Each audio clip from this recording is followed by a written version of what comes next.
नमस्ते प्रणाम। हम भोजपुरी गायक पीयूष यादव और कॉमेडियन स्टार हमारे बड़े भैया अमरजीत भैया। तो हमनी के दोनों भाई आयल बन जाए घूमे, है ना भैया? अपन मस्ती करते नहीं जा।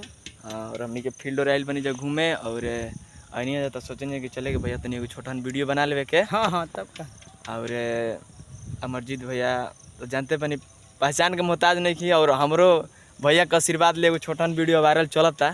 भैया के काफ़ी हमारा पर प्यार रहेला और रउआ सब ऐसी प्यार हमनी के देते रही जा कि हमनी के और कुछ नया नया चीज़ लेके आई जा बानू भैया। हाँ तब का एकदम निकलबे करी नया। हाँ, और झाल ढोलक वाला हमनी के वीडियो शूट करे वाला बनी जा। हाँ एकदम झाल ढोलक वाला वीडियो मैंने 2-4 दिन में शूट करे वाला बनी जा हमनी के। तो हमनी के पेज बा, तार पेज कोची नाम भैया? अमरजीत ऑफिशियल। अब भैया के हमारे पेज के नाम बा अमरजीत ऑफिशियल, सर्च करी जा फेसबुक पेज पर जाके। और हमार बा पीयूष यादव इंटरटेनमेंट पेज के नाम हमार, और फेसबुक के नाम है पीयूष यादव, सिंगर पीयूष यादव। तो रउआ सब जाके सर्च करी जा। यूट्यूब चैनल बा हमार पीयूष यादव इंटरटेनमेंट। देखत रही जा, आशीर्वाद देते रही जा। रउआ सबके प्यार से हमनी के आगे बढ़े के बा। हर हर महादेव। जय हो जय हो। जय हो।